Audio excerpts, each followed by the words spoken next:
Hi, I'm Lydia. I'm a very grateful alcoholic. And I just have to say, I've just celebrated 30 years on September 11th. My sobriety date is September 11th, 1994. And I have to tell what happened that day, the day I walked into my first meeting. But I have to say, first of all, that I was a radioactive blackout drinker. I found everything in AA. This is the only game in town for us, and I think for the whole world, because it taught me how to live life on life's terms and how to actually survive and thrive and find humor in life. One of my favorite rules in the traditions is Rule 62. Don't take yourself too damn seriously. And honestly, when I got sober, everything turned funny, even the worst tragedies. But I want to start with the devastating day of my life on September 9th, the weekend before Labor Day weekend. I had a brand new baby. I was a single mom. And the night before, I had been up all night drinking straight Stoli to come down off cocaine. And I was meeting a guy that night, hoping that he would be the one I would marry, that would rescue me from single motherhood. And he comes over to tell me he's met someone else. And I proceeded to drink all night long. And I forgot my mother's coming over in the morning to introduce me to her cousin, her favorite cousin. And in the morning, I remember dancing around my room, hungover, hearing the baby crying in the next room, and putting on some uplifting suicide music by Jackson Browne. I think it was Song for Adam, which is about his friend who killed himself. And the doorbell was ringing at the bottom of the steep staircase. I had a townhouse in Beverly Hills. And I went over to pick up my baby in the room. He was crying. I weaved my way over to the top of the staircase and I went into a complete blackout at the top of the stairs. And I have to remember this because it was the scariest day of my life. It was the incomprehensible demoralization. At the top of the stairs, all I remember is I don't remember ever getting down the stairs, but at the bottom of the staircase, all I remember was the door opened and my mother had her mouth in the shape of a scream. And I must have been holding the baby upside down, and I had black mascara dripping down my face in my nightgown at noon. And I must have looked like something out of a Tennessee Williams play, Blanche Dubois in Streetcar Named Desire. And she grabbed the baby, ran upstairs with him, and I'm left there, standing there. And after that, they put me to bed. For 3 days, I went to bed. My sister and mom came over to kind of cook and clean and watch everything. And I remember laying in bed just wondering, I've got to get sober. I don't know how I'm going to do this. I didn't know anything about AA. But a week later, I'm invited to dinner down the block at my sister's place. And I walked down there. I had a nanny helping me at the time. And I walked down the alley to my sister's house. I opened the door and there's an intervention. There's my mom, my stepfather, my brother Paul, my little brother Paul, my sister, and a doctor from Brotman Hospital. And I pointed to my brother and I said, he's the one with the problem. He's a pothead. And they said, you're the one with the baby. We're going to take that baby away from you. And I'm a little bit shaky when I remember this story, but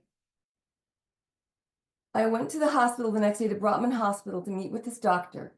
And I wore a short, dark wig and red lipstick. And I thought I was too famous to get sober, because I had a hit series in the 80s, Too Close for Comfort, with Ted Knight. He played my dad. And I remember this doctor says to me, Lydia, every single person in this town in Hollywood who's successful or doing any creative work, they're all sober or they're dead. And we're going to put you in a 28-day rehab. And I said, well, I'm going to have my baby with me. They go, no, you're not going to see your baby. And I said, let me think about this. So I went home. I looked up AA. I didn't know anything about it.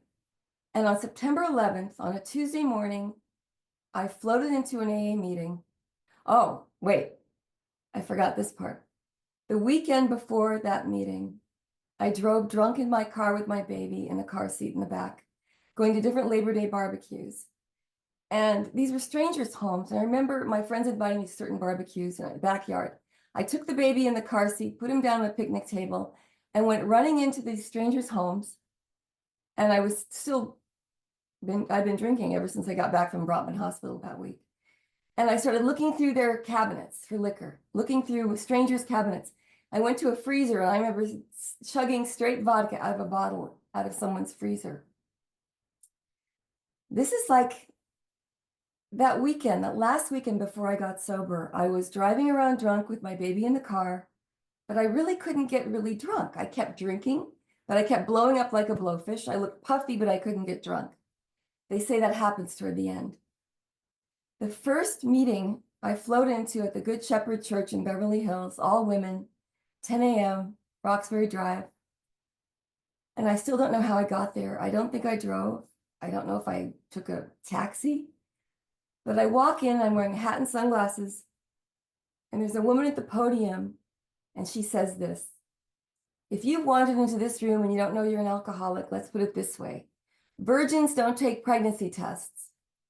And the whole room roared with laughter, and I was thinking, wow, they're laughing. There's the smell of cinnamon pastries and coffee and these shiny, happy women. And I sat down kind of in the back, and when they asked if there were any alcoholics present, my hand shot up without my permission. And that was my first surrender. That was my first prayer. And honest to God, I don't remember doing anything other than that 30 years ago, raising my hand and admitting out loud that I was an alcoholic. That was the first time I'd ever said it to anyone. And that's all I did. It's like, I didn't really believe in God. I wasn't raised in a fundamentalist religion. I had been brought up in a metaphysical religion where I believe God is love, but I didn't really have any tangible evidence of what God was. But that one surrender, that first admission that I was an alcoholic, I didn't do anything else after that. That was the willingness it took to admit it out loud. And God did all the heavy lifting after that. All I did was have a lobotomy. I took my old brain out and I just started following these people. Show me the way.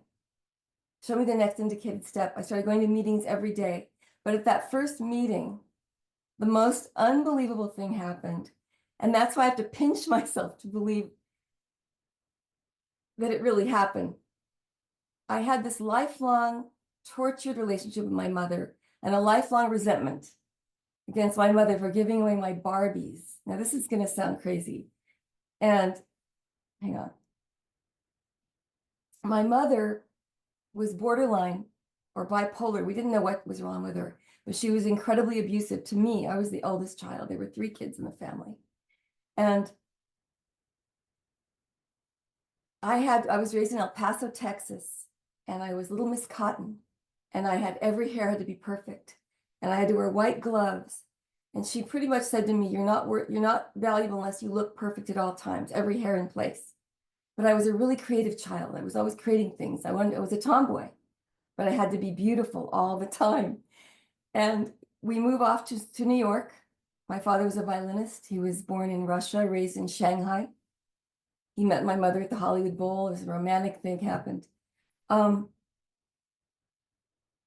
My mother, in high school, I never was allowed to date. They were very strict. I was like a nerd and kind of a drama club freak in high school. And I remember having really bad acne. And all I had was my long hair. The only security blanket on earth was the long hair to cover the acne. And I was standing in front of the mirror, combing my hair over my zits one day. The only date I had was the next night. It was a junior prom. And my mother was hovering in the hallway, and she looked at me and she said, you little whore, you little bitch. You think you're sexy with that long hippie hair? And she comes in the room with the largest scissors I've ever seen in my life. And she cut my hair off above the hairline, like not quite a pixie cut, above a pixie cut, like just leaving all my zits exposed. And I think I blacked out. I think I turned numb, but she fell to the floor, begging forgiveness. It was this bipolar behavior my whole life with my mom. So she was abusive, but I always thought something was wrong with me.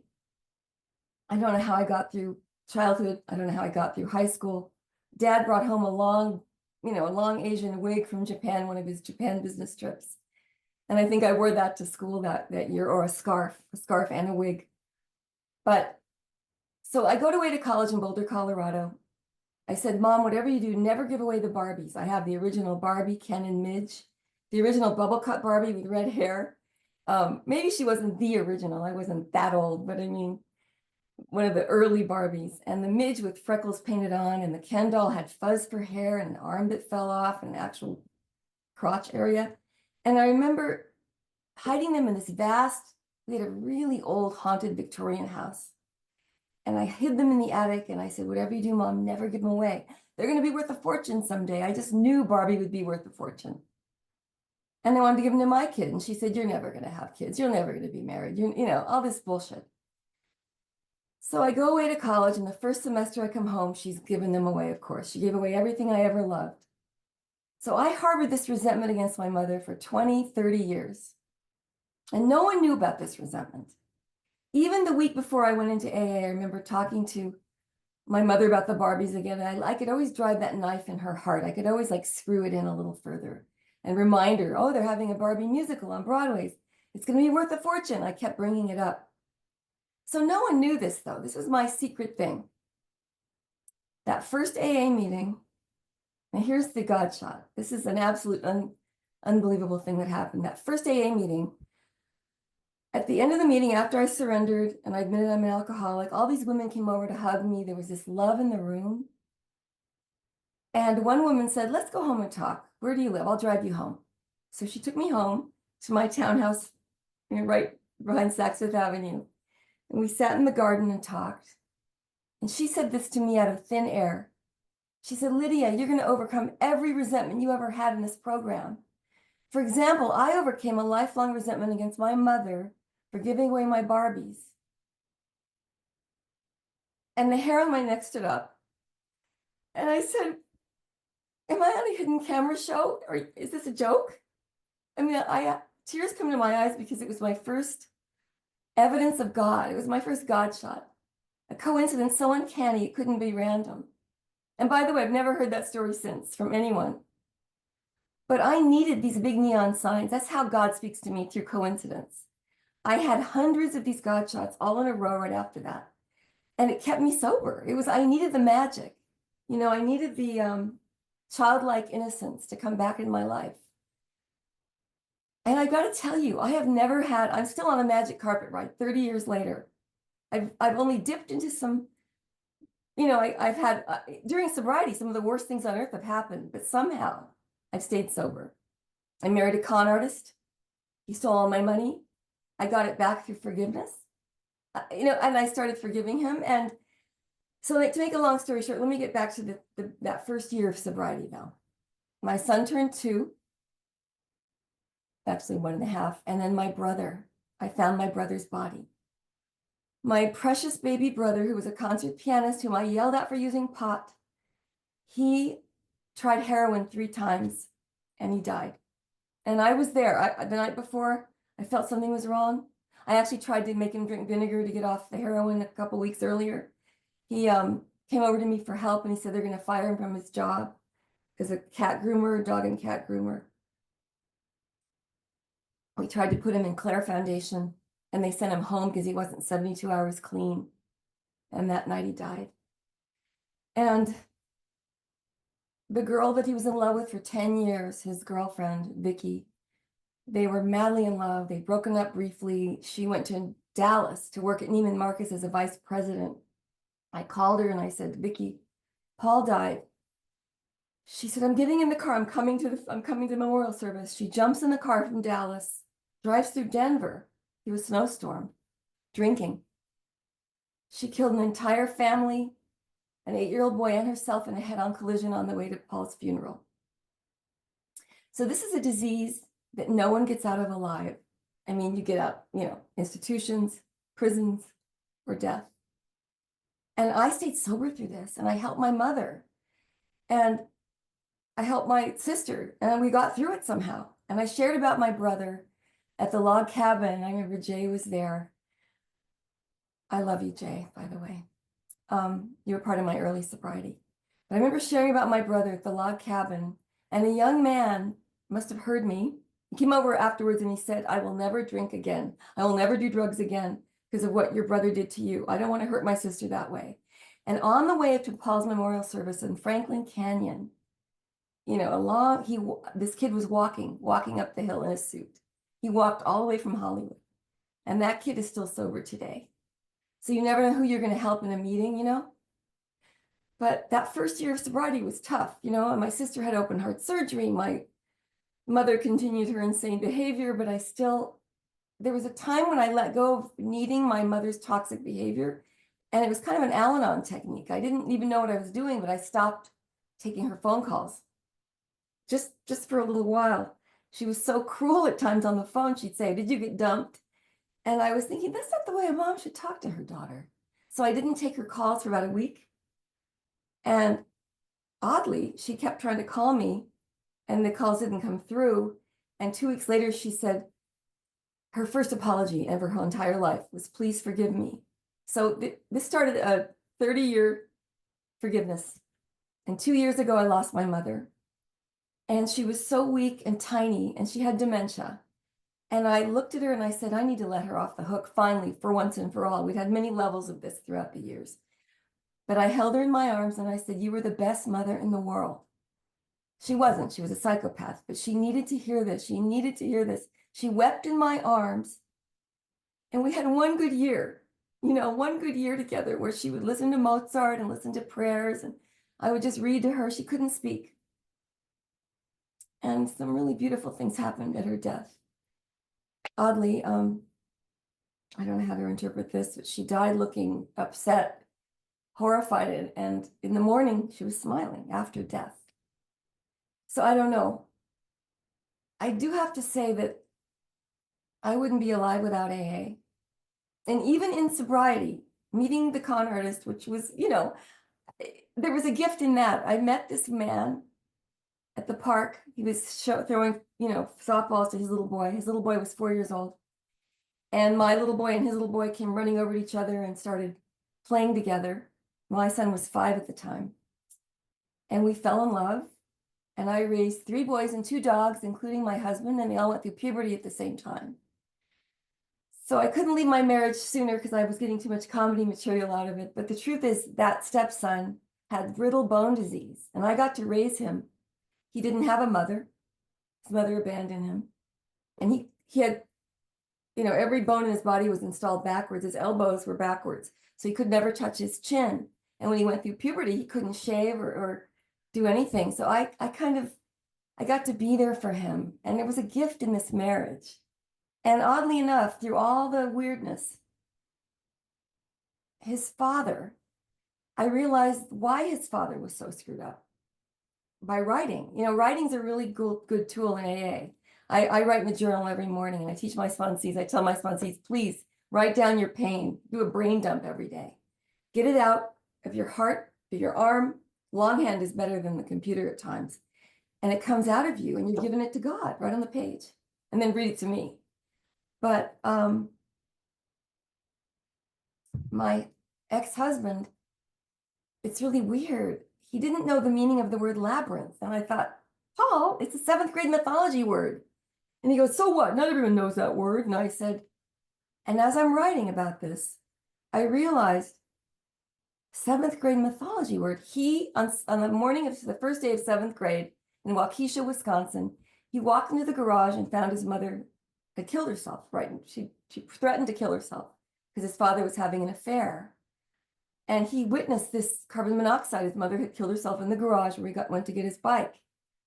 And he never went back to school, really. He never really went back to school. He went in the house, tried to talk to his dad. His dad said, take your feelings outside. I'm bringing the new woman in.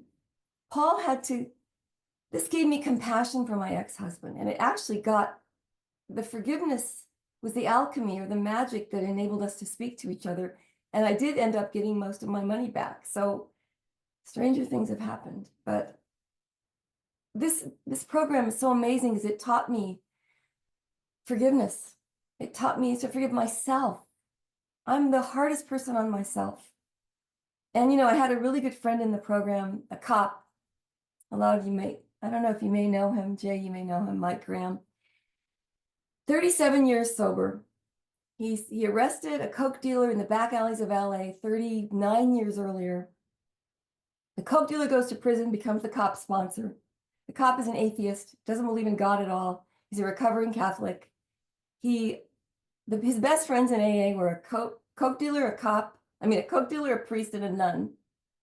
None of them had found God in church, but they found God in these rooms because it's God in the flesh. It's love in the flesh, love in action. It's like all of us sharing our experience, strength, and hope. That is God. God is love. And it's not, I don't know. I really believe that this is where I found everything. It teaches me to be kind to others. Einstein said no problem can be solved the same level it was created on. You have to go to a higher level. So you can't solve fire. You can't fight fire with fire. You can't cure alcoholism with more alcohol or drugs. You can't fight it at its own level. You've got to go to a higher level. That's what the higher power is to me. It's my higher self. It's the higher thoughts, the thoughts of love, peace, forgiveness, not regretting anything, not feeling guilty, not looking back. I had a friend who looked back in life, and I said, and they had really bad back pain. And I said to them once, do you regret a lot of things? Is that why you have back pain? I don't know where this came from.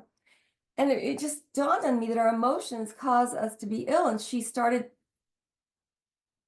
regretting, and her back pain, I swear to God, this is actually true. Her back pain cleared up. So I'm not saying it's the solution for everything, but I do believe that if we keep our thoughts on love and we go to meetings and we consistently look for the good and look for the good in our fellow man, not, whatever you keep seeing at its own level keeps you in a loop. If I keep complaining, I'm going to keep in my viewfinder, my reality will be ugly, complaining, disease. I do say I'm an alcoholic, but I don't marry myself to the old wounds. Bringing them up now is important, but constantly talking about my problems is not going to get me anywhere. So I've found that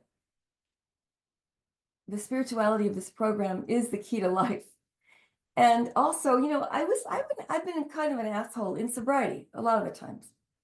For instance, when I took care of my parents for 3 years out in the Antelope Valley. And I remember going out there going, this place is so ugly, because I was staying at the Elks Lodge in their big motorhome. I didn't want to rent an apartment out there, but I had to be out there for several years. But I found incredible meetings out there, and I found a sponsor out there. And that's where I found the Rule 62 group, which is laughing at yourself. And I remember looking at the back of this really ugly building going, this place is a desert. There's no trees. And the next day I went to the other side of the building, and it was an oasis. It was like this little lake with palm trees, and it was beautiful. And I've been looking at the wrong side of the building in life most of my life. I'm always that's when I catch myself. I usually get the metaphor. The metaphor comes to me, or a lesson comes to me. But I was driving out there on Christmas Eve one night. My son was coming over to the motorhome, and we were going to visit my parents. And I was out of veganese. I started eating this vegan mayonnaise. And I thought, you can't find any health food out here. And I was complaining again about Lancaster, California. And by the way, I'd filmed Quantum Leap out there at Edwards Air Force Base years ago. But I race over to this. I asked Siri, there was one health food store in the area, and I go, Siri, direct me to the Whole Wheatery. It's called the Whole Wheatery. She took me to an adult bookstore. She must have thought I said Whole Eatery. Okay, that's a really bad joke. But she did take me to an adult bookstore, and I'm trying to figure out, what is this? I finally get to the health food store. It's Christmas Eve. It's 5 p.m. I rush in. I grab the jar of veganese. I get to the line. A woman with 90 items beats me to the checkout. And I'm bitching. I'm fuming. I'm huffing and puffing behind this woman. I'm just going, I even made a fake phone call to a fake, I know, Mom, you're in the emergency room, but I can't get out of this line. And then I realized I'm being an asshole. I'm being selfish. And I looked at the back of the woman's head, and she was shaking with Parkinson's. And at that moment, I poured waves of love out to the back of her head, just invisible prayer. I believe prayer is the invisible transfer of love to another. And at that moment, she turned around and she said, oh, honey, you only have one item, go ahead of me. And like clockwork, it's like every time I'm an asshole and I catch myself. And only through this program have I learned these lessons. I get my comeuppance, or I get, the release. something good happens. And, it reminds me of a woman I knew early on in that women's group, that Good Shepherd Church group, Kathy Gelbart, the daughter of Larry Gelbart, who created MASH and Tootsie and all those great TV shows. Tootsie, the movie with Dustin Hoffman. And Kathy was a very loving spirit. And when my brother died, she sent chickens and roast chickens and food. Jewish people always send you food, and they're so loving and wonderful. And she was one of my best friends in the program. And I remember she had this big complaint about the building she lived in. She'd come down the elevator, and every day there'd be a shopping cart left inside the elevator. And she went, who's leaving this shopping cart here? What kind of selfish person can't just move the shopping cart out? And then one day she realized, hey, maybe it's my job to move the shopping cart. Maybe it's a disabled person or a blind person. And she began looking forward to the shopping cart. And the minute she did that, it never appeared again. So to me, that's the lesson of this program. It's acceptance on life's terms. Acceptance is the key to serenity, accepting whatever is going on. And oddly enough, she got throat cancer. And she did die early on. She died at the age of 52. So we don't know how long we have on this planet. But I don't want to waste 1 minute drinking or numbing myself. And it's interesting, when I quit drinking, I began feeling everything. Feeling my feelings. And it made me a better writer. It made me a deeper thinker. It made me less selfish. I could finally have compassion for others. But I was so self-centered before. And when I was drinking, back in the days of showbiz is a very self-centered, hollow profession. It can be incredibly giving and loving and fun, but back when I was during the 80s, I had to be a sex symbol on TV, and I was so nervous about gaining weight. If I gained weight, if I didn't look pretty, and I was scared to go out of the house. And I remember being really drunk one night and going to the Magic Castle, and there's a wall. They don't let you in, and you have to say open sesame, and then the wall opens. Well, it wouldn't open for me, and I said, don't you know who I am? My date said, Lydia, that's like, I don't want to even be seen with you yelling, don't you know who I am? To a wall. Of course, there's a guy behind the wall. He didn't recognize me. But my drinking career started because of TV, I'm not convinced alcoholism is genetic as much as it is trauma-based. At least in my case, trauma from childhood. Because my mom and dad didn't really drink. We had a very, very interesting, they both had interesting lives. But there wasn't a lot of alcoholism in our family. So I wonder how many of us come from families that were critical or difficult. Not all. But in my case, my poor mother, she never could get help. In those days, she didn't go to therapy. She didn't want to go to therapists. She didn't understand what it was. It was too embarrassing.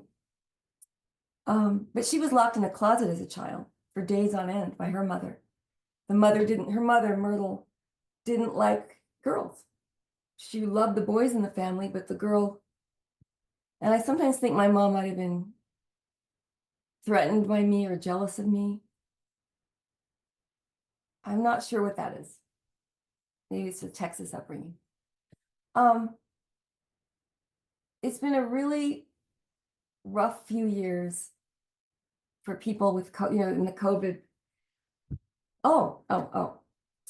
5 years ago, I got dumped by a man that I thought might be the one. After my divorce, I spent many years being single, taking care of my parents, trying to write a book, trying to get my career back. And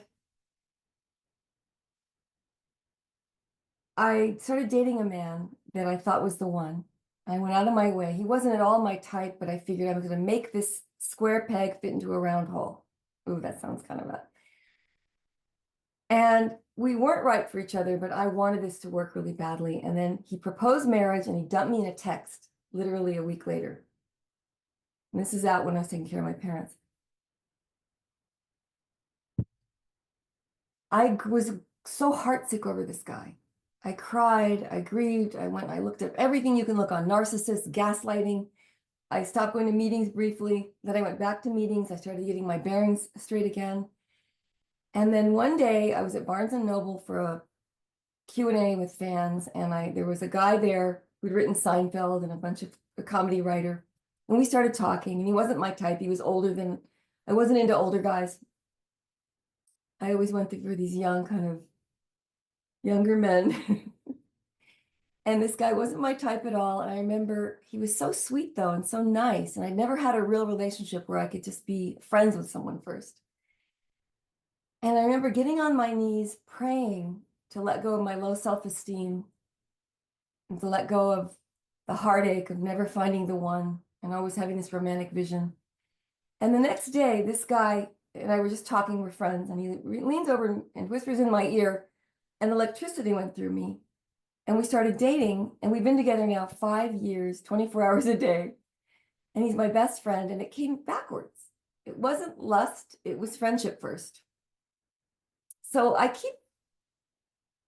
keep thinking that this program, it's about peeling the onion layers and getting closer to who you really are and finding out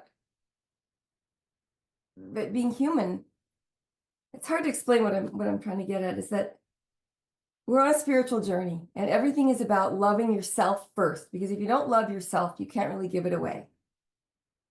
So I'm just grateful that I'm in this program to be sober enough to be 30 years sober. And my son just turned 30 years old, and he doesn't drink at all.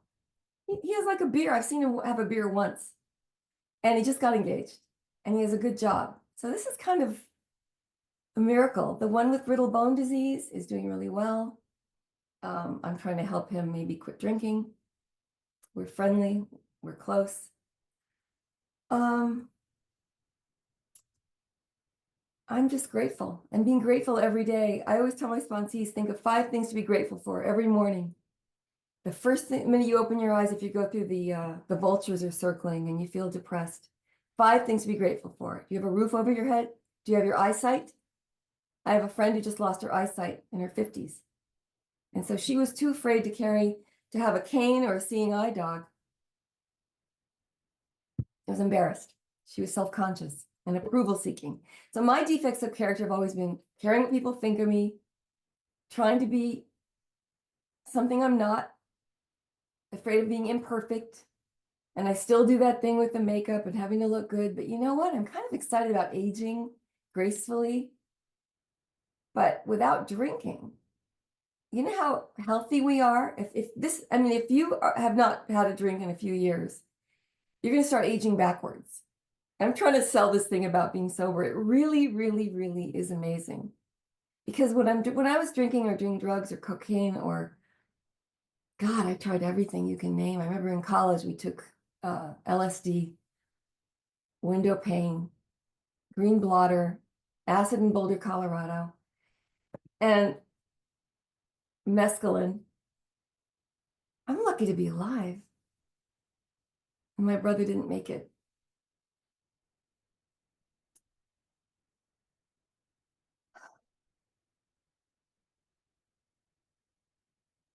Little brother.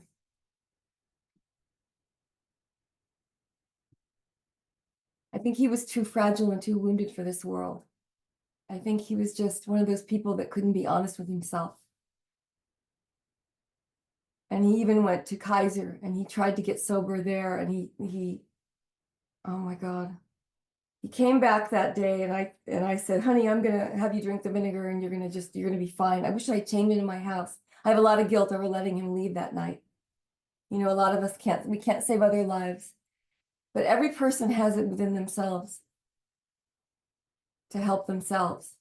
You know, it's interesting. When I went through my divorce, I remember sitting on my front yard, grieving the end of the marriage. It felt like a knife was through my heart, because for some reason I took the vows really seriously, even though he had his defects of character. And I remember someone said to me once, I said, you know, my husband's a liar. He tells white lies. And they said, yeah, but you were a drug addict and alcoholic. You did a lot of illegal things. You probably lied. Does he love you? And this is like the guy that was the con artist. And he did love me. I just said, well, yeah, but this other guy is better. He's more honest. But does he love you? And he said, what character defect is worse, being a liar or an asshole? And I had to really think about that, because in the early years of my marriage, my husband was really good to me. I mean, he had this defective character where he stole my money, but, you know, I had to learn some hard lessons from that one. But I was sitting there grieving on the front yard one day, and I looked up and I realized I didn't know we had a fig tree. That's how unconscious I was in the marriage. I was having Pokemon parties and Yu-Gi-Oh parties and taking care of his son and my son and trying to keep all the balls in the air and go to meetings and sponsor people. But I hadn't reached another level of consciousness at that point. And that fig tree, I said, we've lived here for 10 years and that tree has never had fruit on it. And by the end of that year of healing, the tree was full of figs. My life had come to fruition. But at that day of grieving, though, I was so heartbroken. He had left for another woman. He took my stepson with him to New York. He went on the KISS tour. He was working for Gene Simmons. My other son, my biological son, went off with his dad to New York for the summer, and I was alone in this haunted house. And the house felt like it was grieving too. And I remember praying, just sitting there praying and grieving and crying. And a butterfly, this is going to sound crazy, but a large swallowtail butterfly or tiger striped swallowtail butterfly started coming over, circling me, and then another one. And it was like I was snapped out of my depression from an external, not an internal. It's like God was giving me something beautiful to look at. Sometimes we need we need to look up. And that weekend I was invited to do an event in Del Mar for autistic children. And they gave me a free hotel and a gift to the San Diego Zoo. And I was grieving the end of my marriage. And I went to do this charity event, and then I went to the zoo alone. And I spent the entire day staying completely present, laughing. There was a gorilla that actually stuck her tongue out at me. The orangutans were making love in front of kids, and they were like, all the parents were closing their eyes, and I was laughing. And I began to laugh again, and I began to just be so into the moment. At one point, I just wandered the zoo all day long by myself. A peacock came over to me and opened his feathers. I'd never seen a peacock in person do that.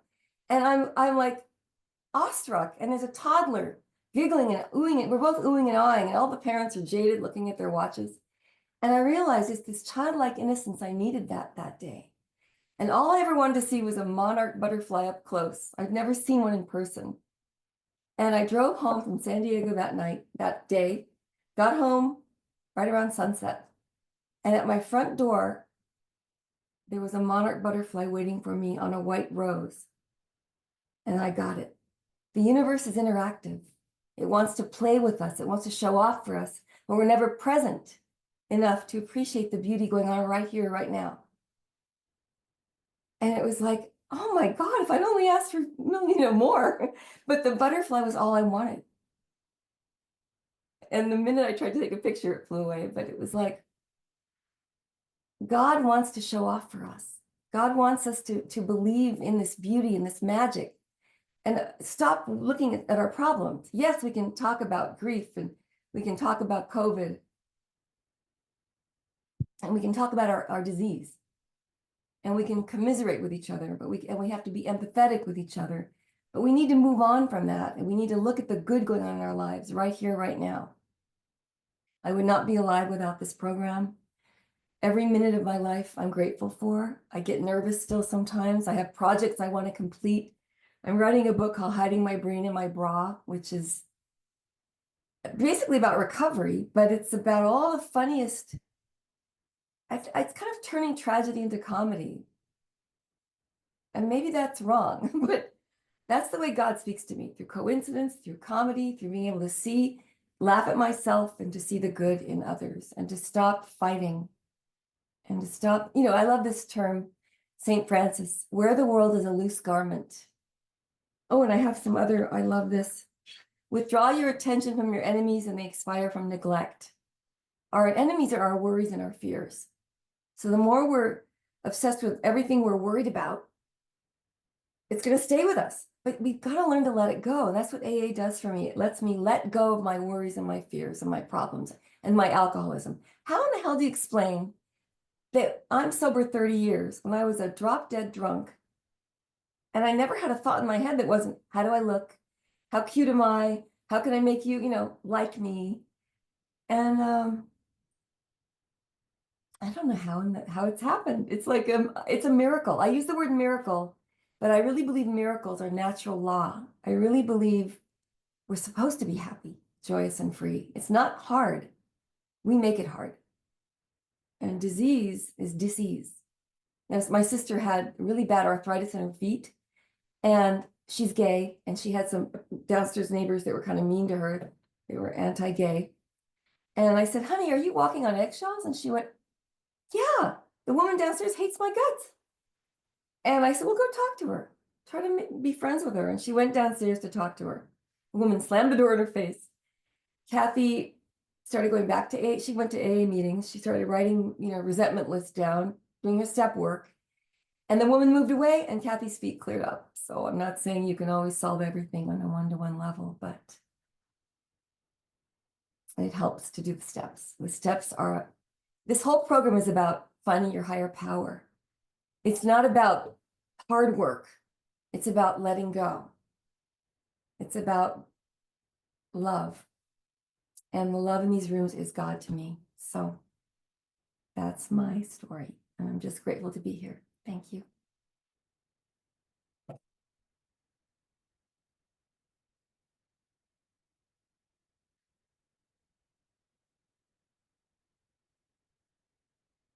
I can't hear anything. Are you speaking, Jay?